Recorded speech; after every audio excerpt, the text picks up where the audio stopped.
አለሽ። እዚህ ቤት ግን ግርድና ተሰደ እንደ ትልቅ ክብር ታያለሽ። ምንድነው ጉዳቱ?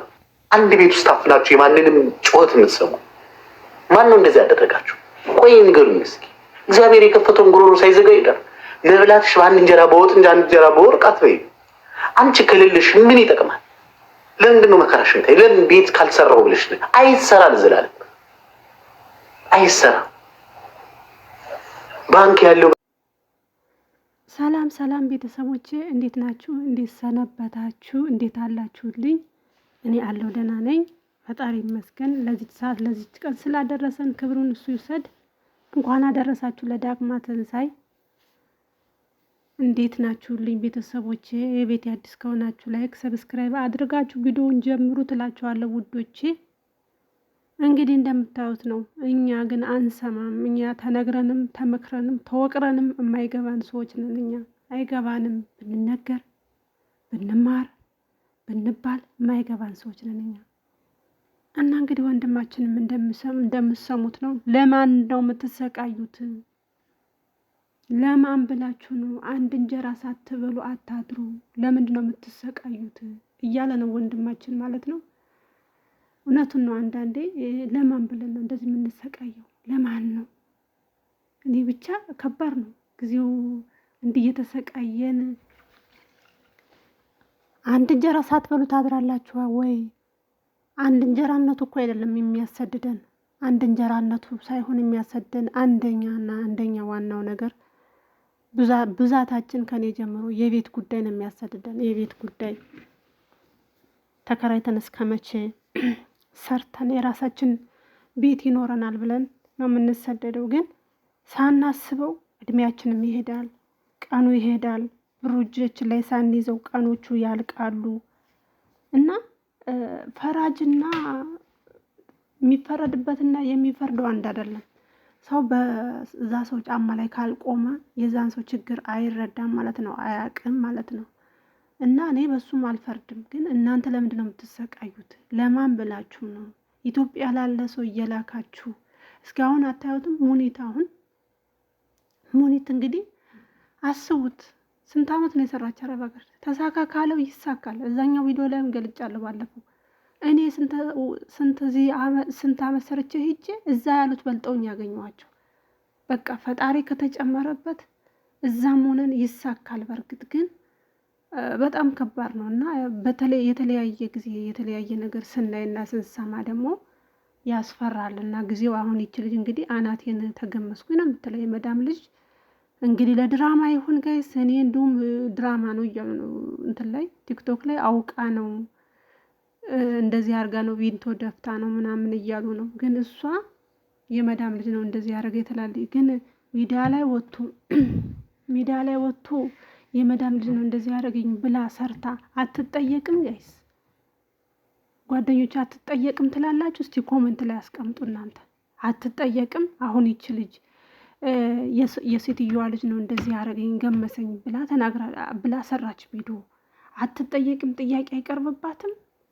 እኔ እውነቴን ነው የምላችሁ፣ አይደለም ውሸት ነገር ለመናገር ቪዲዮ ፊቴን እያሳዩ ለመስራት ራሱ ተሳቅጬ ነው ምሰራ። ማለት ለምንድን ነው ቪዲዮ የምሰሪ ብለው ቢሉኝ ራሱ መብታቸው ነው፣ በቤታቸው እየኖርኩ ብዬ ማለት ነው። ገብቷቸዋል አይደለ? እና ልላችሁ የፈለግኩት እውነት የራቀ ነገር አታቅርቡ። አውቃ ከሆነ ይች ልጅ ግን በጣም ስህተተኛ ናት ማለት ነው። አውቃ ከሆነ ማለት ነው። እውነቷንም ከሆነ እንግዲህ ፈጣሪ ይማራት። እንደኔ እግዚአብሔር ይማርሽ።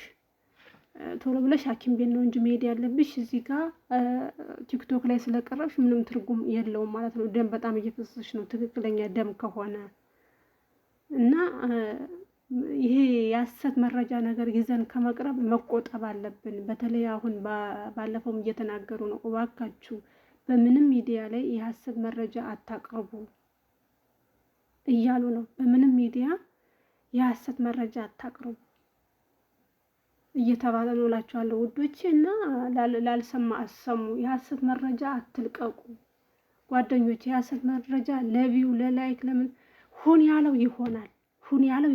አሁን እኔ ለምሳሌ ቪዲዮ ለቃለሁ፣ አንዳንዴ በተመቼ ሰዓት ቪዲዮ ይለቃለሁ። ቫይራል ሊወጣልኝ ወይ እይታ ሊኖርልኝ ወይ ቪው ሊኖረው ወይም ሞኒ ሊሆን አይደለም። አንድ ቀን ምናልባት አንድ ቀን ይሄ የምለቀው ቪዲዮ ሞን የሆነ ጊዜ ይቆጥራል ብለቀው ዩቱብ ያስቀምጠዋል እንጂ ምንም አይሆንም።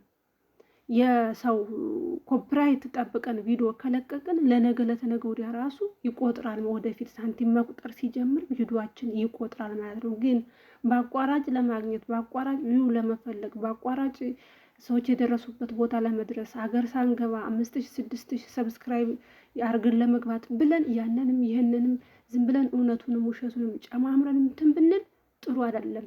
አንድ ቀን የ100,000 የ200,000 አካውንታቸው የዩቱብ አካውንታቸው እየጠፋባቸው ብዙ ልጆች አሉ። በውሸት ብቻ ሰርተው ሳይሆን በትክክለኛም ነገር ሰርተውት የሚቋረጥ ሰዓት አለ። የውሸት ነገር በጣም ነው የሚያስጠላው። የውሸት ቪዲዮ አትልቀቁ እባካችሁ። ለምን እንደው ታውቃላችሁ? አሁን እኔ የምሰራበት ሀገር እኔ አሁን ያለው ሳውዲ አረቢያ ነው። ሳውዲ አረቢያ በፊት ላይቭ አሁን እኔ በፍጹም ላይቭ ተከልክዬ እኔ አልገባም እንዱ ሳያዩ እየተደበኩ ነው የምገባ። እሱንም ራሱ ፕራይቬት እያረኩት ነው ያለሁት እንዳለ ላይቭ የገባኋቸው ማለት ነው። ሰዓቱ እንዲቆጥር ብቻ ዝም ብዬ ነው እንጂ ምገባ እና ምን ላችሁ ፈልጌ ነው። በፊት ዝም ብለው የመዳም ልጅ እየቀረጹ ምን እያሉ ቤቱን እየቀረጹ እየለቀቁ ይሄ ቅጣት ሲባል ሽንት ቤት እየገቡ እየታጠቡ ነው አሉ የመዳም ቅመሞች። እንግዲህ ያስቡት ላይቭ ላይ የተከለከሉት ብዙዎቹ ልጆች። አሁን እኛ ቤት በጣም የተከለከለ ነው አልኳቸው። ቲክቶክ እንደምሰራ ራሱ ይሄ ዩቱብ እንደምሰራ ራሱ አያውቁም። አይተውት ሊሆን ይችላል፣ ግን እኔ በአፌ ገልጬ አልነገርኳቸውም ፈርቼ ማለት ነው። እና ቤተሰቦቼ ለማንኛውም አበረታቱኝ፣ እስኪ አበረታቱኝ ውዶቼ። ዛሬ የሆነ ቦታ እየሄድኩኝ ነው፣ ለዛ ነው። አበረታቱ፣ ሰብስክራይብ ላይክ አድርጉኝ። እንገዳደፍ እርስ በርስ። ትክክለኛ ነገር ያልሆነ ነገር ይዘን እየቀረብን በአቋራጭ ለመክበር አንጣር እላችኋለሁ ውድ ቤተሰቦቼ። አሁን ፍልፍሉ አለ እንግዲህ ፍልፍሉ አለ። ታሰብ መረጃ ሲባል ነው ትዝ ያለኝ። ፍልፍሉ አለ፣ ግን ፍልፍሉ ሞቷል እያሉ ይኸው እየፖሰቱ ነው። ስንት እየሸቀሉበት ነው። ከየትና ከየት አምጥተው አቀናብረው ሞቷል እያሉ ነው።